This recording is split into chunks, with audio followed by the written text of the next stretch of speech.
मित्र कैसा होना चाहिए। मित्र तो दुनिया में सब लोग बनाते हैं, लेकिन मित्र में क्या क्या गुण होना चाहिए, मित्र में कौन कौन लक्षण होना चाहिए। क्योंकि मित्र में अगर मित्र के गुण नहीं है तो मित्र अंत में शत्रु ही बनकर खड़ा हो जाता है। तो मित्र कैसा होना चाहिए, ये प्रश्न पूछा। विदुर जी कहते हैं कि हे राजन, मित्र कृतज्ञम धार्मिकम सत्यम अक्षुद्रम दृढ़ भक्तिकम जितेन्द्रियम स्थितम स्थित्याम मित्रम त्यागी नाच्यते। इतने लक्षण होना चाहिए मित्र में। मित्र वह है जो दूसरे मित्र को के उपकार को कभी भूले ना, उसे मित्र कहते हैं। उसको मित्र बनाना चाहिए। मित्र के द्वारा जो आपका उपकार हुआ है आप उसको धन्यवाद दें, ऐसा मित्र होना चाहिए। कृतज्ञम, जैसे कहा जाता ना, मैं आपका आभारी हूं, मैं आपका कृतज्ञ हूं, आपने उस समय हमको मदद किया जिस समय कोई मेरे साथ खड़ा नहीं था। कृतज्ञ, ऐसा मित्र हो जो उपकार को भूल जाए, तुम्हारी मदद को भूल जाए और तुमको ही भूल जाए, उसको मित्र कभी नहीं बनाना चाहिए। हमेशा याद रखो कृतज्ञम। दूसरा लक्षण मित्र का धार्मिकम, धार्मिक होना चाहिए, अधर्मी ना हो, धर्म भक्ति की राह पर चलता हो, धर्म कर्म को मानता हो, नास्तिक नहीं होना चाहिए, आस्तिक होना चाहिए। तीसरा लक्षण मित्र का सत्यम, और वो मित्र बनाने योग्य है जो आपसे सत्य बात बोलता हो, छल कपट ना करता हो, झूठ ना बोलता हो, तुमसे सच्चाई बताता हो। अन्यथा मित्र होने से फायदा क्या। उसमें सच्चाई हो, उसका आचरण सच्चा हो। सत्यम का मतलब सच होता है। जिसका चरित्र सच्चा हो, विचार सच्चा हो, निश्चय सच्चा हो, संकल्प सच्चा हो, और जिसके कर्म सत्कर्म हो, उस व्यक्ति को मित्र बनाना चाहिए। क्योंकि शत्रु का मारा बच सकता है, मित्र का मारा कभी नहीं बच सकता है। इसलिए मित्र सोच समझ कर बनाइए, सावधानी बरती। सुदामा ने कृष्ण भगवान को मित्र बनाया था। सुदामा संदेश दे रहे हैं, जो भगवान जैसा हो उसको मित्र बनाइए। और भगवान ने सुदामा को मित्र बनाया था। भगवान भी संदेश दे रहे हैं, जो सुदामा जैसा निष्काम और पवित्र आत्मा हो उसको मित्र बनाना चाहिए। तुम्हारे मित्र कैसे हैं? दारू बोतल पिलाना सिखाते तुमको कि पियो एक बोतल, जुआ खेलना सिखाते, ताश खेलना सिखाते, बीड़ी सिगरेट गांजा पीना सिखाते। ये मित्र नहीं है, ये वास्तव में छिपे हुए शत्रु हैं जो तुमको बर्बादी की ओर लिए जा रहे हैं। मित्र वो है जो तुम्हारी बुराइयों को दूर करता है और तुम्हारे अंदर अच्छाइयों को भरपूर भर देता है, वो मित्र होता है। बोलिए सदगुरु भगवान की जय। जोर से ताली बजाया करो, ये मरघट नहीं है। और हर महात्मा अलग अलग मॉडल का होता है। हम मरघट वाले महात्मा नहीं। ताली बजाओ, हंसो, मुस्कराओ, ठहाका मार, हंस के प्रवचन सुनो, तब घर ही जाओ। यहाँ आध मरे तना तुम बैठो, पूरे मरे तना हम बैठी, तो निपट जेबे हम हूँ। यहाँ किसी को दफन करने थोड़े आए हो। ये कोई मरघट है? मरा चेहरा ले बैठे से मुर्दा तना। जोर से हंसो और ताली बजाओ, ठहाका मारो, अब घर जाओ तो बताओ जाए कि विचित्र महात्मा आया रहा है, खूब ठहाका लगवाई से। और का यहाँ रोवे धो कौन काम। हाँ, हम खुद हंसते हैं, क्यों नहीं हंसेंगे? क्योंकि हंसता वही नहीं है जो कहीं फंसता है। जो कहीं फंसेगा वो कभी नहीं हंसेगा। और तुम हंसते नहीं हो, तुम फंसते हो कहूँ न कहूँ। चाहे नसम फंसे हो, चाहे कहूँ और उगड़ूं फंसे हो। जो आदमी बुराइयों में फंसेगा उसकी हंसी खत्म हो जाती, ये पक्का समझ लो। और जो बहुत रोगी होगा, बीमार, हर समय कलह दे, अब मरे और मरत है ना। तो वो हंसी ही का वो सब अपने बीमारी में फंसे पड़े हैं बहुत हर समय। बीमारी डॉक्टर का बाप नहीं ठीक कर सकता तुम्हारी, ये बता दिया। अगर तुम सावधान नहीं परहेज करोगे तो डॉक्टर की दवाई एक खुराक ही बीमारी में फायदा कर जाएगी। परहेज, एक तरफ दवाई खाते हो इतनी बड़ी गोली और दाल पिए थे हो बाल्टी भरी, डॉक्टरों ने ठीक करी। कोई भैंसी थोड़े हो जो दाल बाल्टी भर पिए थे। एक आदमी तसलम भात उल्ही से और आधी बाल्टी दाल डरवाई से, और साधु रहे हमरे मका और तसलम खाए घोरे। तो दूसर साधु बोला तसलम नहीं खावा जाता, कहला हमरे देश में तसलम खावा जाता। तो हम कहें हम होते तो कही देते नांदम खाई लो भाई, तसलम खा।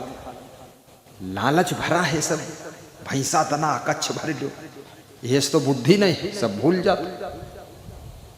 साधु बनो फिर भी खाने पर टूट मत पड़ो, अन्यथा पेट इतना बड़ा निकरी कि अलग से लादक परी।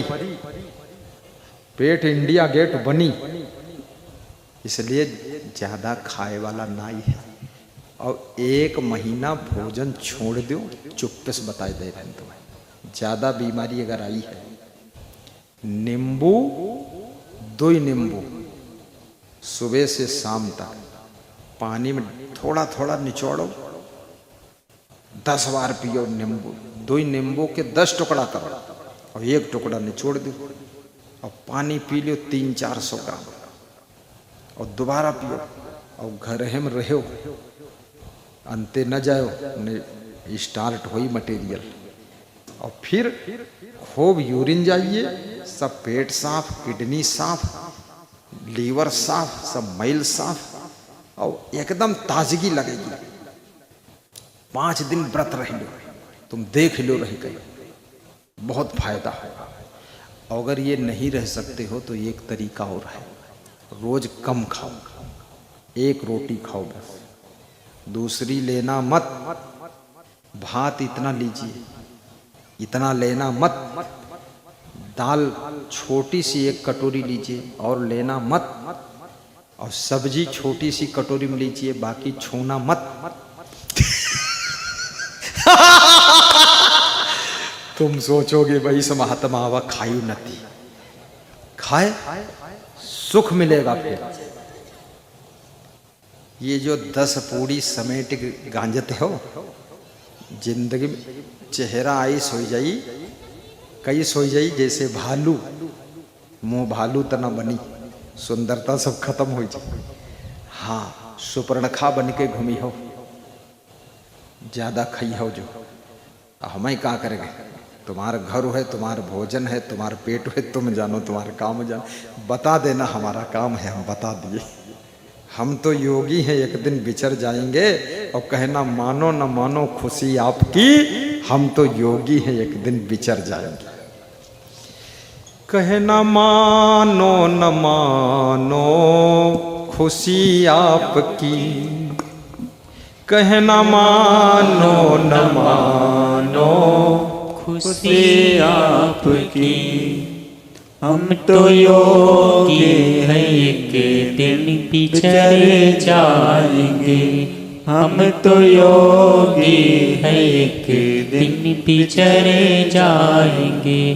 प्रेम से नाम गुरु का जो जन गाएंगे, धार भव सिंधु से वही तर जाएंगे।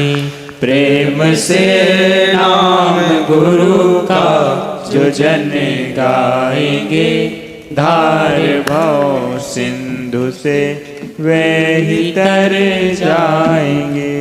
टूट जाएंगी बेड़ी जन्म मृत्यु की, टूट जाएगी बेड़ी जन्म मृत्यु की। मातु के गर्भ में फिर न फिर आएंगे, मातु के गर्भ में वे न फिर आएंगे। प्रेम से नाम गुरु का जो जन गाएंगे, धार भव सिंधु से वे तर जाएंगे। बहुत मार्मिक है। प्रेम से नाम गुरु का जो जन गाएंगे, गुरु का नाम लेना चाहिए। सांप का नाम लेने से क्या होता है? जितने सांप जीवन में दिखे हैं वो सब याद आते हैं और भय पैदा होता है। और गुरु का नाम लेने से गुरु दिखने लग जाते हैं और याद आ जाती है, और उस गुरु की याद से जिंदगी संवर जाती है। रोज तो गुरु जी से नहीं मिल सकते आप, कभी कभी मिलन होगा। और गुरु जी के पांव भी नहीं दबा सकते ना, पांव नहीं दबाते। और गुरु जी के पांव छूना भी लगभग मना ही है, दूर से बस। पांव छूने में बहुत लोग मर गए, सब दब गए, कुचल गए, फादिल काम।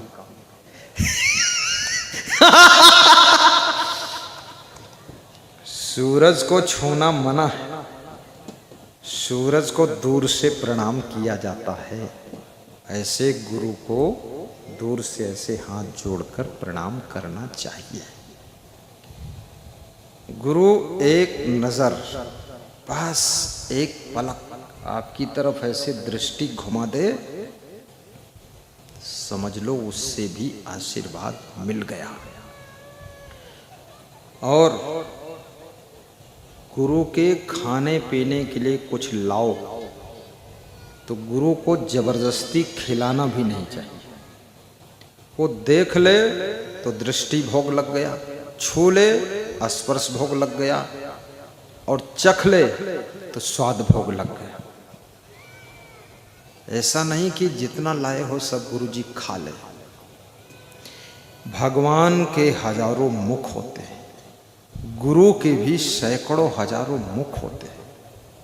जितने गुरु के भक्त बैठे हैं ये सब गुरु के मुख हैं। जो गुरु के संत हैं ये सब गुरु के मुख हैं। संतों को खिलाइए, इन भक्तों को खिलाइए, सेवा कीजिए।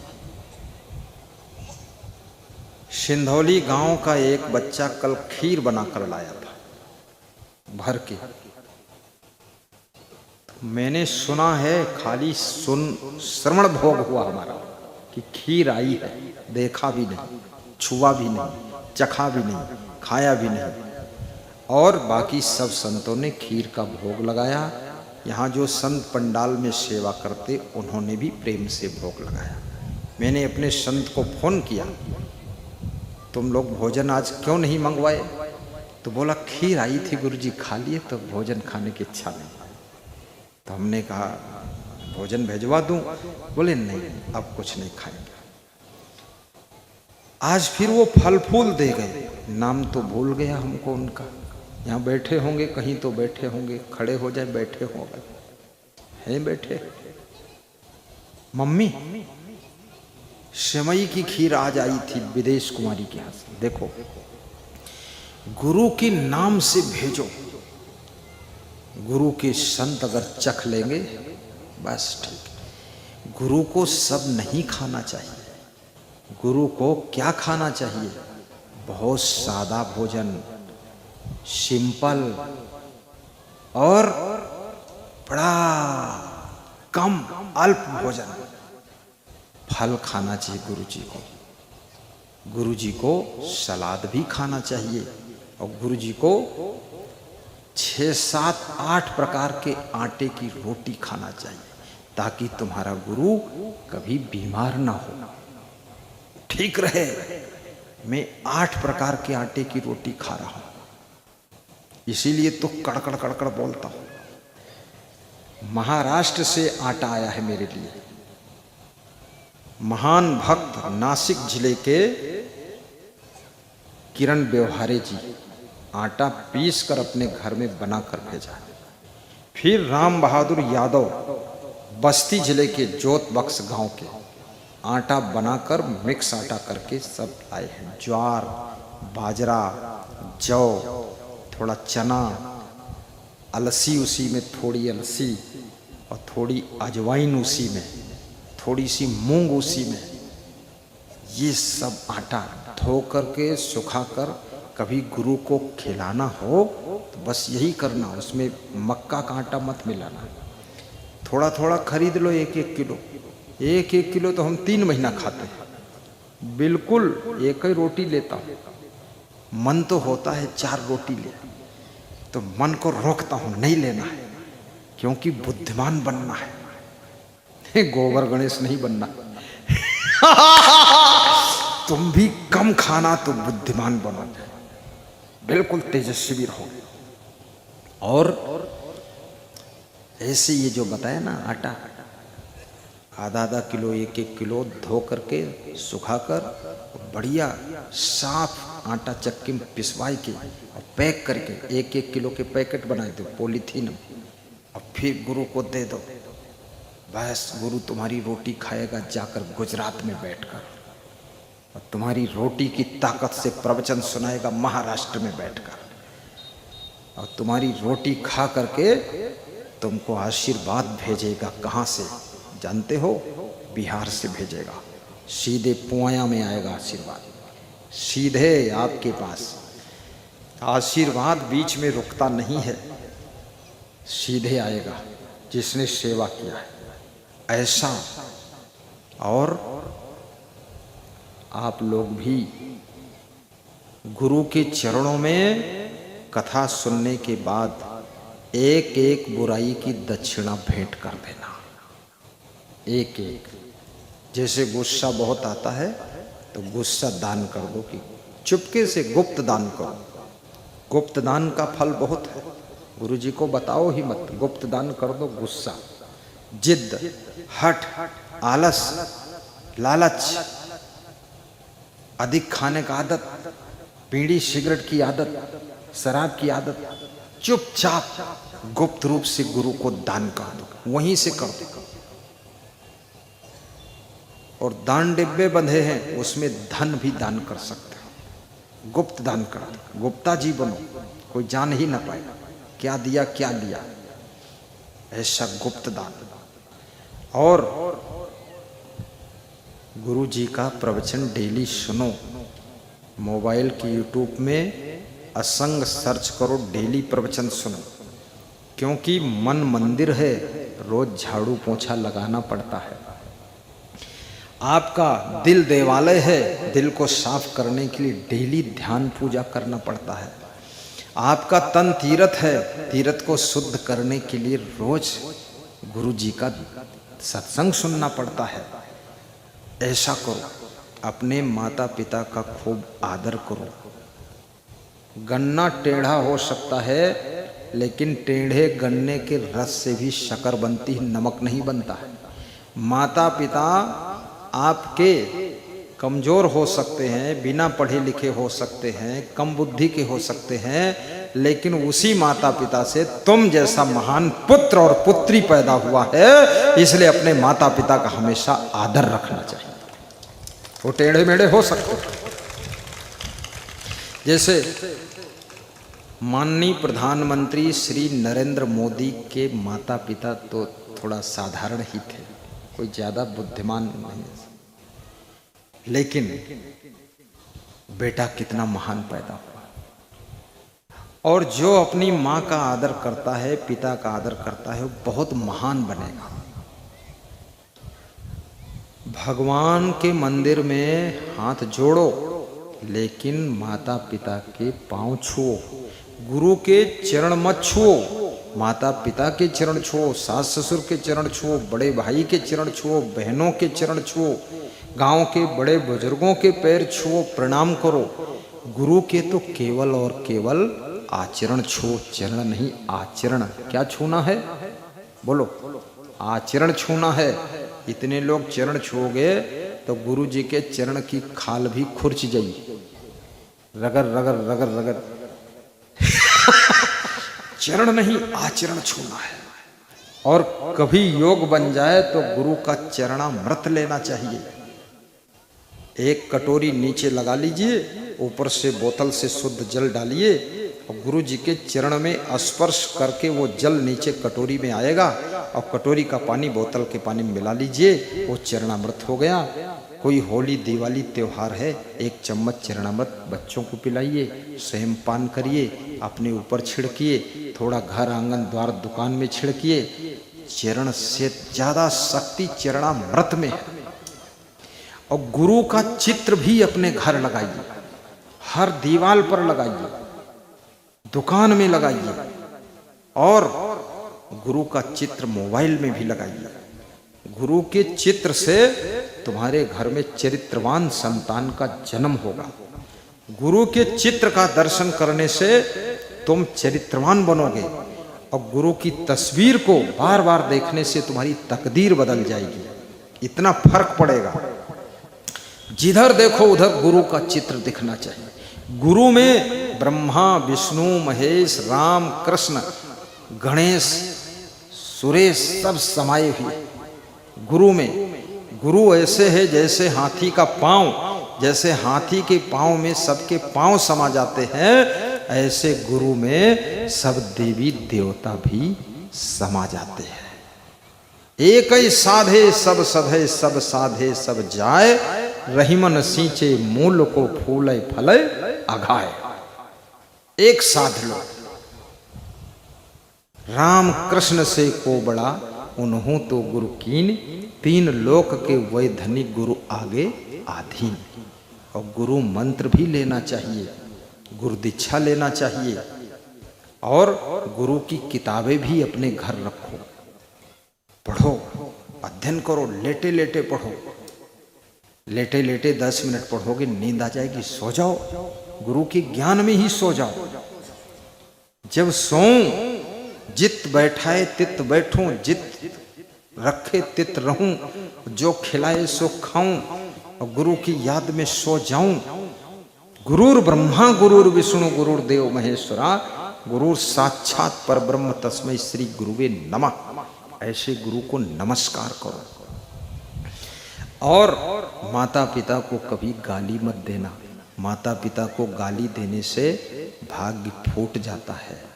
और माता पिता को दुख न देना, दुख देने से किस्मत फूट जाती है। और माता पिता को सुख देना, शांति देना, खुशी देना, हंसाना, सम्मान देना। और माता पिता यदि खुश हो गए तो समझ लो भगवान ही खुश हो गए, भगवान खुश हो गए। और माता पिता बिनना तो शराबी बनकर माता पिता मत बनना, शराब छोड़ देना तब माता पिता बनना, और जुआ छोड़ देना तब माता पिता बनना। ब्रेक है, कंट्रोल। शादी करना तो शराब छोड़कर शादी करना, और शादी के बाद फिर शराब पीना शुरू करना, ऐसा नहीं, पीना ही नहीं है। तुम पहले से बता दो किसी को, मैं शराब पीता हूँ, जुआ खेलता हूँ, व्यभिचार करता हूँ, कामचोर हूँ, निकम्मा हूँ, आलसी हूँ, मक्कार हूँ, मेरे साथ शादी कोई को करना है। स्त्री तो स्त्री, लड़की तो लड़की, तुम्हारे साथ कुतिया भी शादी नहीं करेगी। लेकिन तुम हो बेईमान आदमी, तुम झूठ बोलकर शादी करते हो। तुम्हारे बाप झूठ बोलत, तुम्हारे अम्मा झूठ बोलत, तुम्हारे भाई झूठ बोलत, तुम्हारे मामा झूठ बोलत, और तुम हो चोट्टा झूठा नंबर 1 के, सब झूठ बोल। लड़का बहुत अच्छा है, अरे बहुत टाप का है, कोई अवगुण ना है, बहुत गुणवान है, बड़ा होशियार है। और भाई बैल पूरा, बैल के साथ ब्याह करवा दे हो, लड़की फंस गई खाम खा। ये झूठ बोली हो, पाप न लगी। मामा बने घूमत, पैजामा नहीं सुधारत, कहे झूठ बोलत। शादी से पहले ही दारू छोड़ दीजिए। लड़कियां भी झूठा फोटो खिंचाकर मत भेजिए, किसी के लड़के को ठगने की कोशिश मत करिए। फोटो में लड़कियों, एक भगत जी ने हमको फोटो दिखाया लड़की का, बोले ये लड़की है हमारी बहू बनी। तो हमने कहा भगत जी पहली बार लड़की की फोटो गुरु को दिखावे के न चाहिए भाई, लेडीज का फोटो संत महात्मा न देखना चाहिए, क्योंकि उसमें आकर्षण भी हो सकता है। हम कहे देखी कोई फोटो, बहू तुम्हारी बनी लड़की दूसरे के, रो बीच में बाबा फंसे पड़े फालतू, फोटो सोटो दिखाओ दिया। हम बहुत साफ ही बता दिए थे बात, लब्बड़ झब्बड़ नहीं रखे थे। हम कहने हटाओ फोटो, अरे कहीं नहीं लिए दिखाए ना, आशीर्वाद दे दो, बहू बनी हमें ठीक लागत है। हम कहन हम बहू वहू पहचाने नहीं पाए थे, हम का भैंसी ठीक लागत, कम से कम भूसा खाए के दूध तो देते, अब या दूध पी के देखे वो रापट मचाई है। तो बोले गुरु जी से फोटो हटा लो। हम के नहीं ले जाओ, हम फोटो वोटो नहीं देखे। हाँ क्या लड़की की फोटो देखना, ब्रह्मचारी संत हैं हम, उसके चक्कर में क्यों पड़ना। अब फोटो में बड़ा सुंदर फोटो और थोड़ी सी टांग टेढ़ी करके खड़ी ही लड़की और दुपट्टा लटकाए और बार खूब सजाई से माठन में लाल रंग। अब देखे तो लगत है इंद्रपरी है, अब इंद्रपरी नाई है, वह काम चोर है, आलस्य में परी रही, हमेशा ही उठबई न करी। तो हमको क्या पता भाई कैसी किसकी लड़की है, जरा तुम खुद पता लगा लो। तो ठगो मत। अगर आपकी लड़की की आदत खराब है, लड़की आदत सुधार कर तब विवाह करे, अन्यथा महाभारत ससुराल में शुरू होगी, दंगम दंगा वहां स्टार्ट होगा। जो सास ससुर हंसी हंस शादी करनी है, रोई रोई झेली है और बहुत दुखी हुई है, और तलाक हुई और तलाक के बाद हुआ तहसील में केस चली, हुआ न निपट पाई तो शाहजहानपुर चली, हुआ न निपटी तो लखनऊ में चली, अब आखिरी में झगड़ा हुई, मार कूट हुई। इससे बेहतर है लड़कियां भी पहले से सुधार करें, शादी के पहले से आलस्य छोड़िए, असद्दीपना छोड़ो, काम चोरी छोड़ो, जिद्दीपना छोड़ो, गुस्सा छोड़ो, साफ सुथरा रहो, भोजन बनाना सीखो, झाड़ू लगाना सीखो, घर का मैनेजमेंट करना सीखो, गम खाना सीखो। और लड़की को पालतू पिल्ली मत बनाओ कि जो वहां गई ससुराले में तन को गर्म हवा लग गई, बेहोश पड़ी है, तुरंत फोन कर दी, मम्मी मैं सासू बहुत डांटती है और ससुर भी बड़ी आंखें बड़ी करके देखता है, हमारा पति वैधी कहीं की। अरे सासू डांटती है, डांट भी सहने वाली लड़की होना चाहिए और ससुर की डपट सहने वाली लड़की होना चाहिए और ससुराल में मेहनत करने वाली लड़की होना चाहिए। इतना उसको लल्ली देवी क्यों बनाया, पिल्ली क्यों बनाया, वहां पड़ी पड़ी सब सड़न पैदा कर दी ससुराल में, ना हलवा बनाए पौध खाए खाए हलवा, बीमार बैठे। काम करो। हमारे यहाँ साधु बनने लोग आते हैं, सब मेहनती लोग, आलसी और काम चोर को मैं रखता ही नहीं। ये बेईमान कौन ढोई, 1 किलो हलवा खाई और 2 किलो खीर पी और ऊपर से चादर ओढ़े, कहते बीमार बहुत है। काहे बीमार हो, खीर खाए के रहे तो अच्छे रहो और खाए के बाद काम करे तो बीमार बने। तुम जाओ वो अपने घर है, यहाँ नहीं सधुआई करेगी, लंगोटी खोलो, निकलो, हटो, बवाल फालतू। हाँ साधु बने, रह दो साधु बने, साधु तुम्हारे बने से हमारा कोई मोक्ष हो जाए। जिंदगी में साधु न बनो, मरो जरो जाए घर में अपने, बेवकूफ कहीं का, फालतू बवाल बनाता निकम्मा आदमी। हम तो नालायक साधु को रखते ही नहीं, बिल्कुल नहीं। 3 घंटे में विदाई कर दी थी, देख ले मुंह इनका, कैसे मुंह है इनका। साधु बनाए के यहाँ भी गुरु फंस गए, बहुत गुरु फंसे हैं। साधु बनाइन, चाला बनाइन, लंगोटी पहनाइन, हुल्लड़ खूब मचा। पहले से परख ले, ज्यादा कंठी कंठा ना पहराओ इनका, लंगोटा पंगोटा समझ लो। जैसे हमारे साथ में एक वो है, कौन रहे भाई, पंखा डुलाता है, कहाँ गया अरुणेश, खड़े हो जाओ इधर, कहाँ पीछे है, पैजामा पहरे रहे। पहले हम पैजामा कुर्तम राखे थे, परीक्षा चल रही, शुद्ध साई हुई तब हम साधु बनाई, नहीं तो तुम अपने घर ही जाओ। हम भाई लफड़े में क्यों फंसे, हम भी शांति के लिए साधु बनन, हम इस गुरु बनाइयो नहीं है ना कि हजारन चाला हो हम कहीं खत्म कर दे, हैरान कर दे। ये देखो झाबुआ मध्य प्रदेश गुजरात बॉर्डर का है, BSc कंप्लीट है, 74% नंबर लाया है, तो इसकी ट्रेनिंग चल रही है और एक भी अवगुण इसमें नहीं है, सीधा है। फिर भी ट्रेनिंग साल भर होगा, ट्रेनिंग में ट्रेनिंग हुई। वो महात्मा बैठे हैं, देखो उनका दाढ़ी वाले। अब इनका इसके बाद वाली ड्रेस मिली है, इनका ब्रह्मचारी बना होगा। अब इनकी 12 साल से ट्रेनिंग ही चल रही है। ईमा बैठे महात्मा ईमा कोई 6 साल ट्रेनिंग है, पर अभी साधु बनेबे नहीं करें। अपन वाली लंगोटी हम देवे नहीं करें, क्योंकि हमारी लंगोटी संभारे पही हो तुम ना लंगोटी ढूंढे मिली ना तुम ढूंढे मिली हो। तुम रह दो लंगोटी देख, हमारी लंगोटी हमारे अंतर ठीक है। तो ये साधु बनना, तो लड़कियां कृपया अवगुण छोड़कर ससुराल जाएं, अवगुण लेकर ना जाएं, और ससुराल में लड़ाई ना करें, प्रेम से रहें, सासू की खुशियों को नष्ट ना करें, ससुर की खुशियों को नष्ट ना करें।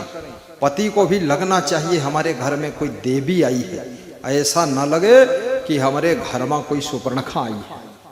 सुपर्णखा पहुंच गए धोखे में, लगे रहे सीता और निकली सुपर्णखा, ऐसा नहीं होना चाहिए। और दामाद भी बनो तो ऐसे दामाद बनो, सास ससुर को टेंशन मत दो, अपनी पत्नी को टेंशन मत दो, चिंता मत दो। अब शादी किया है तो दूसरी औरतों में मत फंसो, बवाल मत बनाओ, बेविचार मत करो, बहुत बड़ा पाप है ये। जो औरत, जो लड़की विश्वास करके तुमको पति देव माना है तो देव ही रहो, दानव मत बनो। बेविचार करना दानव का लक्षण है। और गम खाओ, अपनी पत्नी को भी निभाओ, थोड़ा सहन भी करो। कभी कुछ गलती हो जाए माफ करो, ज्यादा बकवास मत करो। भूल चूक हो सकती मनुष्य जीवन में, पति पत्नी ऐसे रहो कि शरीर दो मन एक होना चाहिए, तभी घर स्वर्ग बन जाता है। ऐसे पति पत्नी रहो। सासू की सेवा ऐसे करो जैसे मंदिर में देविक सेवा करते हैं। और सासू बनने से पहले सासुएं भी गुस्सा करना बंद कर दें कृपया, सासुएं भी तूफान मचाना बंद कर दें, सासुएं सावधान, सासुएं नखरा काटना बंद कर दें, सासुएं अंग्रेजी बोलना बंद करें, अरबी भाषा में बात ना करें, सीधे हिंदी बोले। सासुएं भी शांत रहे, सासुएं भी बहुत बड़ा तांडव मत फैलाए, नहीं तो सासू का सर्टिफिकेट रद्द कर दिया जाएगा, बहू वापस चली जाएगी। और जिसके बहू नहीं है उस स्त्री को कौन सासू कहेगा? सासू बनाने वाली तुमको बहू है, इसलिए बहू का ध्यान रखना चाहिए। किसी की लाडली बेटी है उसको तंग मत करो, प्रेम से रखो। धीरे धीरे उसके ऊपर लोड डालो, धीरे धीरे जिम्मेदारी दो, धीरे धीरे उसको व्यवस्था समझाओ, धीरे धीरे वो सब संभाल लेगी।